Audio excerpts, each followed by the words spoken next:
Afternoon, peeps. Good afternoon, everyone. How are we all doing? Hopefully you guys are all doing well. Don't forget, hit that subscribe button. If you guys are new to the channel, don't forget as well to like and share the vids. Quick announcement before we start the video. The end of year live it happens this Wednesday. I know I've been speaking about it a lot in the last couple of weeks, but it happens this Wednesday. Travis J from the Undefeated podcast is going to join us. Another guest as well. I'm just waiting for them to confirm. So it'll be 3 of us doing it. We're going to get going around 7:30. So please pencil it in. If that time changes, I'll put it in the community tab. But yeah, it should start at 7:30. We're going to talk about everything, the good, the bad, and the ugly of boxing this year. So please join us. There's no World Cup, so there's no excuse. No one's watching football. No excuse for you guys not to join us. So please, 7:30, end of year live. It should be fun. It should be fun. I know a lot of you have reached out to me wanting to join me on the end of year live. Apologies. We'll get some collaborations done next year, but I did have the guests that I've already kind of got in mind already. But thank you so much for all of you that have reached out wanting to be a part of it. But yeah, 7:30, put it in your diary, end of year live. All right, let's see what stories there are to talk about from the world of boxing. Let's see. Errol Spence, Crawford went about making Avanesian deal wrong way. Still fight I really want. Yeah, I saw Errol Spence was on the broadcast talking about this fight. He spoke about his accident as well. Look, I don't know, man. I still doubt this fight will happen. I feel like we've missed it, which is a shame. Should have happened 3 years ago, right? I mean, and every year we're like, yeah, you know, the fight to make, and you felt like it really was going to happen this time, right? All this talk about Crawford being on that side of the road, that was done. He is no longer on that side of the road. He's a free agent. Get it done. And it looked like it was going to happen, and then nothing. Crawford fights Avanesian, puts on a good performance, gets the job done. Errol Spence has only had one fight this year, and that was against Ugas. I'm not sure. I think the biggest problem now is money. I think it's a real big issue, just because Crawford got paid, what we're hearing, $10 million. And I've said this, but I'm going to keep saying it. Crawford got paid $10 million for Avanesian. What do you think he's going to want to get paid to fight Errol Spence? And what's Errol Spence going to want to get paid as well to fight Terence Crawford?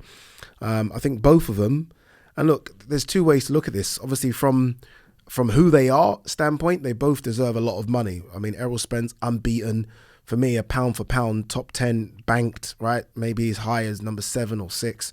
Terence Crawford, a lot of people think he's pound for pound number 1, freeweight world champion. Just based on those accolades, those things I've read out, there should be so much money in the pot, right? I mean, when you're at the top of your field in every other sport, you're making millions, if not hundreds of millions. You're making so much.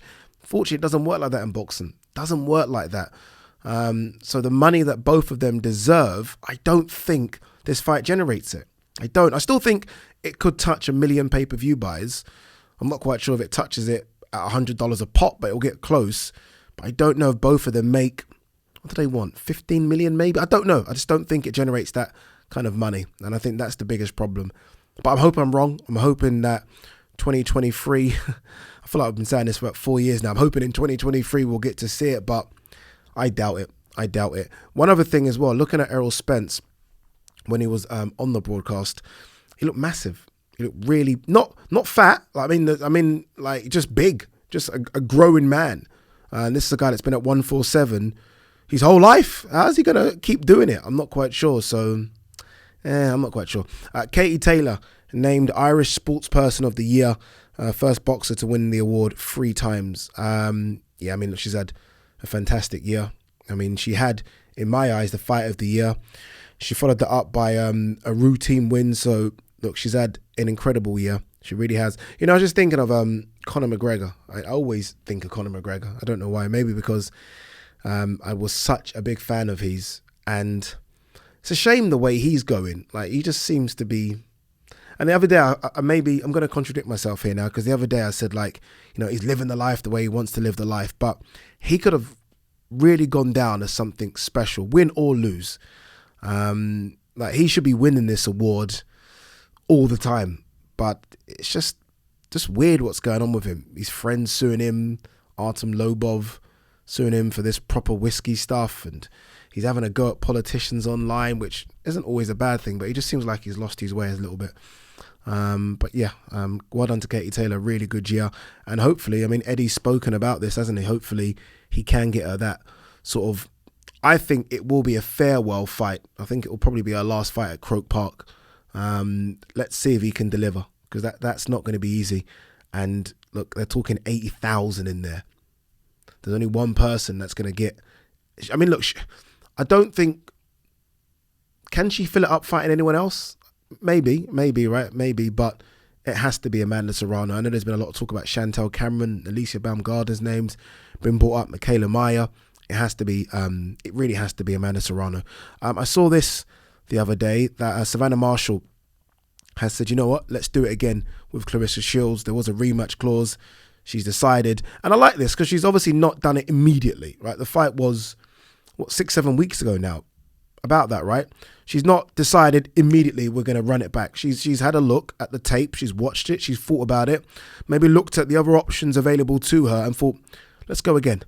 Let's go again. And I don't mind seeing it. I would rather see Claressa Shields, Savannah Marshall than Claressa Shields, Natasha Jonas, or Claressa Shields versus anyone else. I think I like Tasha, but she's too small. She's too small. She's come up well, and she's now obviously a champion at 154 pounds, but I mean, she's not fighting Claressa Shields. Claressa Shields is a dog, and she's just too big for Tasha. So I'd rather see it again. I guess the only stumbling block here is I think Claressa said that she wants the fight to happen in America. If you're Savannah, I don't think Savannah will mind travelling, but I think the fight's bigger in the UK. I really do. Claressa's last 2 fights have been in the UK, let's not forget. And I don't know if, like, I want to think Claressa's got that pull in America. I think she's one of the best self-promoters. She's fantastic. But I don't know if she's got that kind of pull. And I also don't know if Savannah's got the kind of pull to make sort of Brits travel. And if you don't have either of those, then it will still be a good fight, but I just don't know if it will be a big fight. I don't know. I mean, it's not that fights like female fights in America aren't big, because they are. I think, again, we saw that of Amanda Serrano, Katie Taylor, but that was quite different. Katie Taylor had the Irish, and it isn't even a case of the Irish travelling. The Irish are just there in New York, and the Puerto Ricans are there, so it just made sense, right? It was big. And then you had the promoters that were fantastic, Eddie and Jake Paul. Everything was just perfect. This doesn't have that. I mean, you look at the promoters on either side, Ben Shalom, Dimitri Salita. Do you know what I mean? They're not going to sell it, so it's down to the fighters. And as much as Claressa can sell, I feel like the fight will be bigger over here. I feel like she took on the role of the villain, the heel, over here very well. And I think people turned up to see her lose. A lot of Brits turned up to see her lose, as well as wanting Savannah to win. So it just worked. And also, let's not forget, it had Baumgartner and Michaela Meyer on the undercard.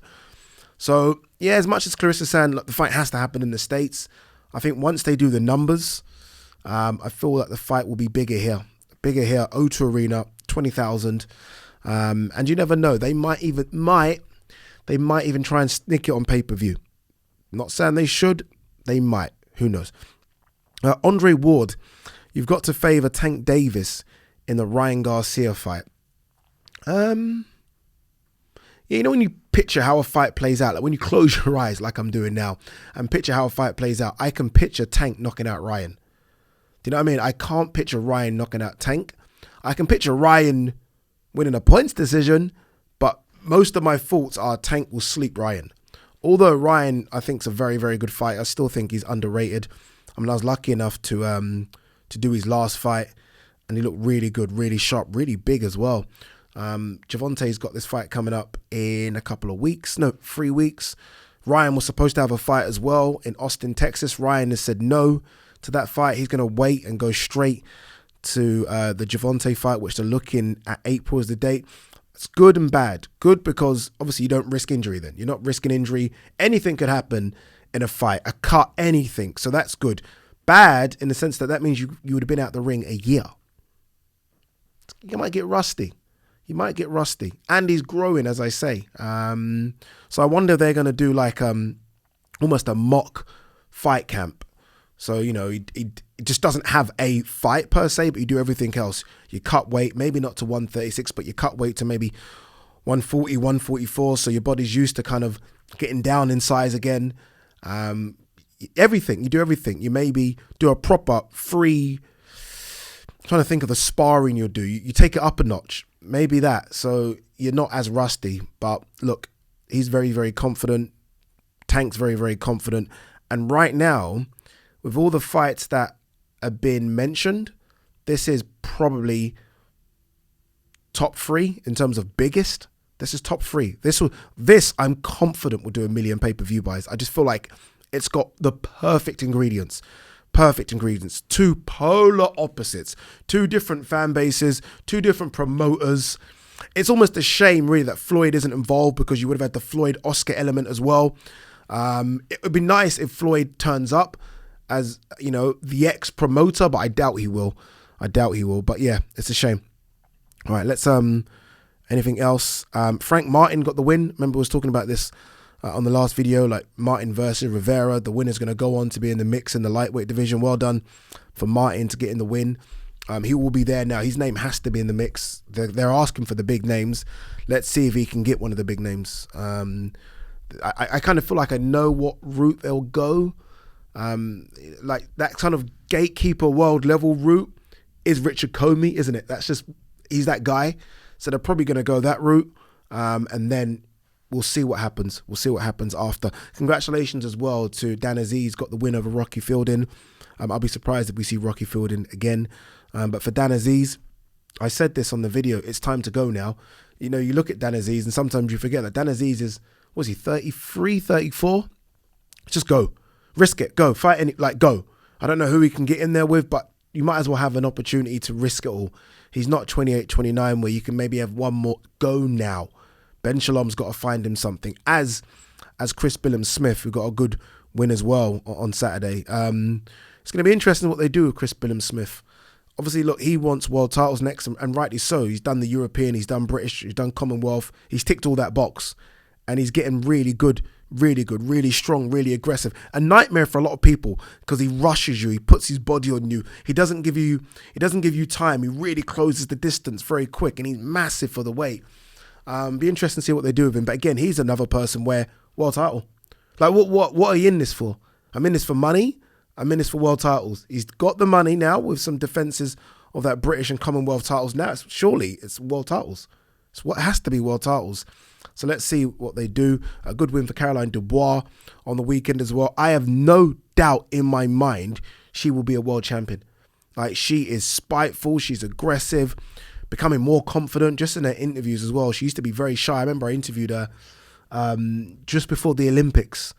I sat down. I just sort of standing up interview, and quite shy, quite short with her answers. Now though, talks. So she's becoming a very confident person. I think that's then transferring to the ring, where I think she looks really good. The only problem, obviously, she's in a division where obviously the world champion's Katie Taylor. She's not going to get that fight. So what you really should be doing is looking at the fighters that Katie Taylor's recently fought. Aside from Amanda Serrano, you look at the other names that she's fought. Let me quickly bring up those names. And that's kind of the opposition she should look at.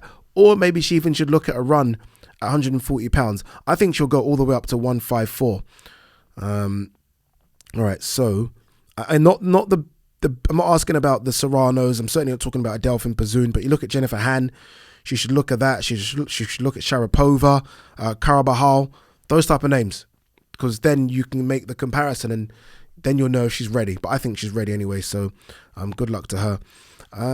Anything else? Let's have a quick, I'm just going down the news. Barry Hearn, Joshua is at a crossroads in his career. He can't afford another loss. Yeah, I understand that. I understand what Barry Hearn means. I guess it depends who the loss comes to. Like, if he was to go in there against Wilder and lose, I don't think we'd all say, give it up. You know, you're done. Again, we've got to look at who's AJ lost to recently, and it's Alexander Usyk. So it does depend who it comes against. Look, if he loses to a Dillian White, for example, obviously then, yeah, there's a problem and there's discussions that need to be had. But I don't think so. I think he'll blast out Dillian White. I really do. And then we'll see what happens after that. Look, I just hope that he is coming back in March. I mean, that's the date that Eddie's mentioned. When I spoke to AJ a couple of times on the DAZN broadcast, he wasn't very committed to that date. He was like, I'm not going to say a date because obviously then everyone, like, you said you're going to fight this time. So I just hope he sorts out the training team quickly. Again, I think he probably has already sorted it out. And then I hope an announcement, and then we'll see. We'll see. It looks like it is all roads. Dillian White, Otto Vollin's name has been mentioned. Hrgovic's name has been mentioned. And if it is, one thing I'm desperate for AJ to do is stay busy. Stay busy. So if you are going to fight in March and there are no injuries, then fight again in August. And then even potentially, I know I'm maybe being greedy here, but fight again in December. Stay busy, man. Because like AJ's not young either, you know. AJ's like 32, 33. Obviously, look, he's in tremendous shape, so he can keep on going. But I just want to see more of him. I feel like we don't see enough of Anthony Joshua. So hopefully he fights 3 times next year. Cecilia Brækhus won as well. Over 6 rounds, she got the points decision. I haven't seen it, so I'm not going to judge it. But again, 41, not quite sure. Not quite sure if she can put herself back in the mix. Maybe one more. Let me not be too don't want to write her off too much because she did look in incredible shape. But maybe one more and then we'll see. Let's have a look if there's anything else before we wrap.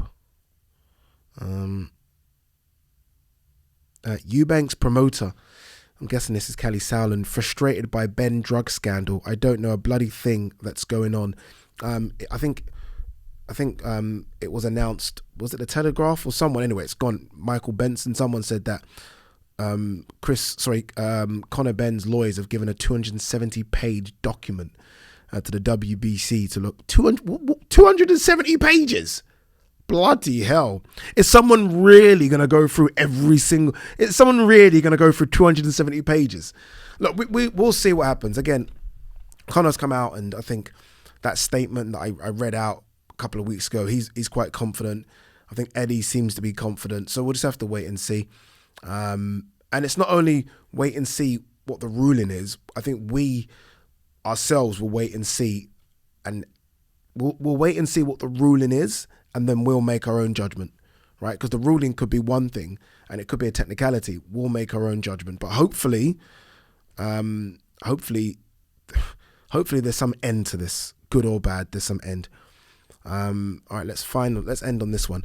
Eddie Hearn, Ryder is perfect fight for Canelo before a Bivol rematch. I saw John Ryder in Leeds, and we spoke about this off camera and on camera. Give him an opportunity.